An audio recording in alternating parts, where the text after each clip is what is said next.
Yo, what's going on, GameLeap? This is Eggs. In today's video, 3 most broken champions for each role in patch 13.11. And why don't we actually jump straight into the top lane? So the 3 best champions for top lane in 13.11. And guys, just remember to make sure to leave a like down below if you are enjoying the Season 13 content and wanted to continue. So coming in at number 3, we have one of the strongest, well, probably the strongest Yordle in the game right now, this being Poppy top. So the buffs that came in recently to this champion a few patches ago have made Poppy actually really good again, especially the extra damage you're dealing based on the target's HP. This means in the top lane, because lots of champions are going to have HP, you will shred them. Whether you're going a tanky setup or if you are actually going damage with Divine Sundra, the champion is kind of unreal. In Challenger Elo, for example, she has close to a 56% win rate and she is regarded as an S+ tier champion. She cucks so many champions in the top lane because so many champions in the top lane do have dashes, and of course that's not just for the top lane. Around the map there are going to be champions who Poppy hard counters because of her amazing W, and because her laning phase is so much better now, this makes her a top 3 pick. Now coming in at number 2, unfortunately guys, number 2 and number 1 have been on this countdown for so long. So coming in at number 2, we have the Grandmaster at Arms, the helicopter, Jax. So if you're still Beyblading that stick around your head in the top lane, you can keep doing it in 13.11 guys. There's nothing wrong with Jax. In fact, there's everything right with this champion. He's still incredibly powerful. Whether you're going Divine Sundra because the top lane is going to have a lot of HP in it, or if you're going Trinity Force because you're snowballing a lot at that point because the Buster Trinity Force, the extra attack damage, attack speed, really important for Jax, and of course the threefold strike passive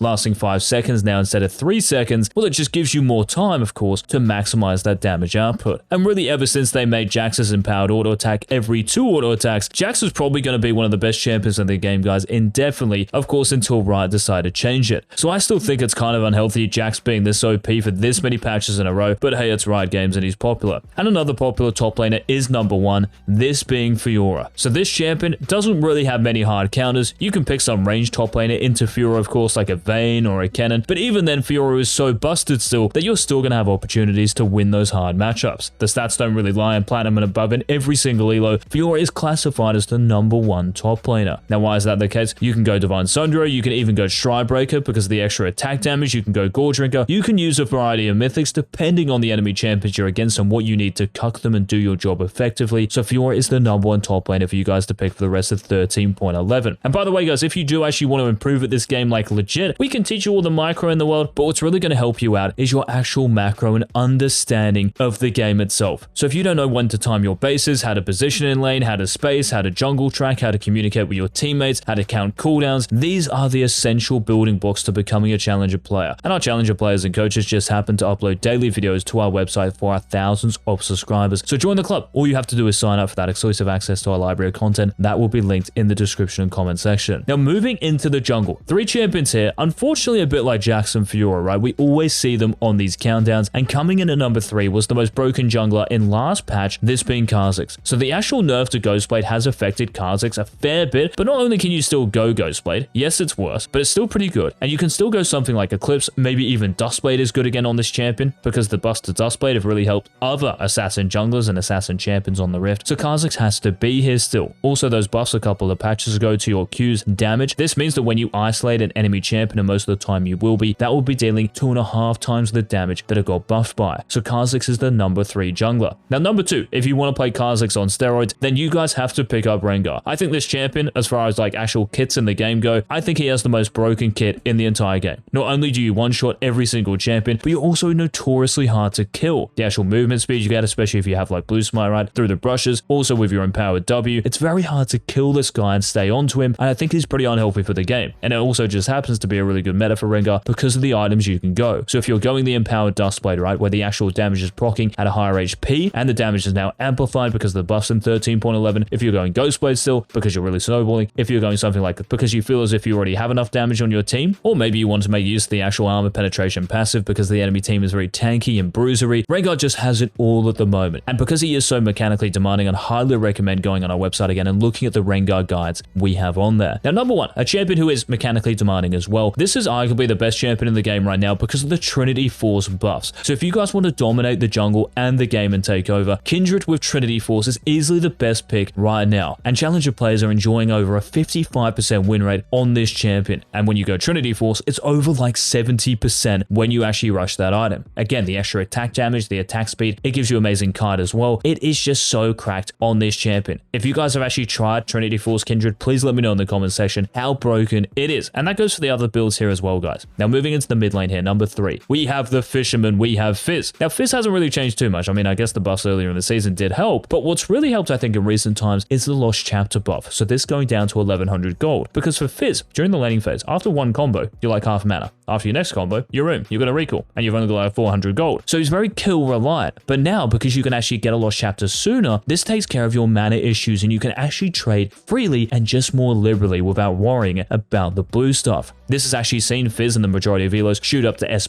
tier with over 51% win rates while being picked and banned a fair bit. So FIZZ, if you want to counter specific champions in the mid lane, those are mobile champions, amazing pick. Now coming in at number 2, one of the best blind pick mid laners. Well, you do have some maybe hard counters, but you can blind pick this champion happily and also use her as a counter pick, this being Ahri. She's an amazing versatile champion, and because of all the buffs that are coming recently to Ahri, she's extremely good again. Also Lost Chapter, just like I mentioned for FIZZ, if you're going Everfrost, if you're going Ludens because you're the sole AP, if you're going Leandris because the enemy team is very tanky, Ahri has it all. And like I mentioned, because you don't really have like many big hard counters, for example, like if you pick, I don't know, a champion like Galio, right? You've got 5 champions that hard counter you. Ahri, if you do see an Azir, if you see a Lissandra, it's really not the worst thing in the world. You're still gonna have opportunities, so definitely put her in your champion pool, guys, if you're a mid laner in 13-11. But the number 1 mid laner, blind picker, just pick her, to be honest, because Neeko is head and shoulders above everybody else. And that's really all thanks to the recent buffs to this champion. When you go Magic Pen Neeko with Sork Shoes, Rocket Battle, and then Shadow Flame, this champion does so much damage. And because of the recent buff, like they tried to make Jungle Neeko a thing, right? Well, they also happen to buff your AP ratio and your ultimate by 20%. This means the more AP you get during a game, the harder your Pop Blossom is going to hit. I think she's an incredibly broken champion. There are also some interesting builds out there where you can go like on hit Neeko, and we will talk about some of these builds and detail them in tomorrow's video. So make sure you guys hit that subscribe button. So those are the 3 mid laners: FIZZ, Ahri, and then Neeko. Attack damage champions if you really want to play someone. Zed is good if you're running TP because you can TP to side lanes early game and get free kills. You can also go for like Akshan, Talon's still really good. So there are AD champions out there as well. Now moving down to the bot lane here, AD carries. Coming in at number 3, if you want to cuck all of the Lucians you guys are seeing, pick Kog'Maw. This champion loves champions who are close range, and guess what? Bot lane is still kind of close range. There's been a bit more range in it recently because of the number 1 champion we're going to talk about, but for Koggy in the bot lane, this dude has one of the highest DPSs in the game. Not only the changes to Kog'Maw, but also the buffs to Ginsu's Rageblade Ride, the magic damage this now has, and even though Runarn's got nerfed in 13-11, it's still amazing on Kog and against those close range champions. So Kog'Maw, because of these details, has to be in here. He's also like S+ tier in every single elo as well. Now coming in at number 2, if you want to dominate the laning phase, guys, probably the best laning phase AD carry at the moment is Draven, and still Draven. Ever since Caitlyn got nerfed earlier in the season, Draven has been the standout lane bully. It is difficult playing this champion, of course, so a bit like Rengar in the jungle, right? Draven is demanding. Check out the website for all the Draven courses and guides you will need to learn this champion, but when you can play him at the highest level, I think it's very difficult to actually deal with this guy, and he might even be the best AD carry if you can play him at his max potential. Of course, there are some interesting builds out there with Duskblade, but it doesn't really matter like what you're building on this guy. He deals so much damage, whether you're going like crit, lethality, everything works on him, so consider having him in your champion pool. But the number 1 AD carry, the 13-11, we talked about how Kindred is really broken with Trinity Force. Well, there's one AD carry who is beyond broken with Trinity Force, this being Zeri. In Challenger Elo, guys, she has been picked in over 15,000 games. That is like 3 times as much as most other AD carries. She is that popular at the highest level, and that's because Trinity Force on it is so busted. The extra damage, the extra attack speed, right? And because the passive is lasting an extra 2 seconds, this synergizes so well with Zeri's stacking, right? And long team fights. This makes her in the late game so difficult to deal with, and it also happens, this kind of nicely leads us into the support role, while Yuumi just being back as well. So with Echoes of Helia, even though this item got nerfed, it's so good on Yuumi, and then pair this with Zeri with Trinity Force. That's the only reason, by the way, I've really put Yuumi here. Of course, you can pair her with Kog'Maw for the attack speed buff, right? But Zeri and Yuumi is really the powerhouse. That's why we're seeing it a lot in pro play at the moment, and in 13-11 pro play, we will definitely see this as well. So if you have these 2 champions open, guys, like if you're a Joe in the bot lane, I would honestly just like blind pick this every single game. Of course, you might have to be careful of like a Draven Nautilus or Samira Nautilus lane, something like this for sure. But if you can actually escape this and play well enough, get to the mid to late game, bro, you're gonna unleash. This is so deadly. Now, the second best support, maybe a champion who you'd be scared to go against as is Yumi, well, maybe until the late game anyway, is BLITZCRANK. The reason this dude is so OP is because with Glacial Augment, you are such a big threat, but also the damage output you have. Ever since they buffed BLITZCRANK towards the end of last season, your Q's damage went up, and also your base damage on your ultimate went up as well. This means that when you land that rocket grab onto someone, they're gonna go boom, and the crank is gonna start snowballing, roaming around the map with an early mobility boot. He does so well against so many supports as well, the popular ones, Enchantress, Thresh he absolutely crushes, right? So BLITZCRANK, having him in your champion pool is an excellent idea. Just be a little bit careful about blind picking him, because if you see a Rel, Leona, Alistar, you're not going to enjoy it. Now, the best support, you can even blind pick this guy, to be honest, because he's by far the most busted support in the game. This is MILIO. Even though Echoes of Helia has been nerfed, you can simply replace this with Shurelya's Battle Song, because this is cheaper now, and because the ability haste and everything, the movement speed is super useful on you. Pair MILIO with, again, something like a Zeri, really any champion. Kog'Maw should even probably be good with Draven, because you can peel him so well. His kit is just definitely the best, and if you don't have him in your champion pool, yeah, you're really missing a trick. You're trolling, bro. So those were the 3 most broken champions, guys, for each role in 13.11. Thank you so much for watching this video. I really appreciate it, and I will see you on our next Season 13 upload. This has been Coach Eags.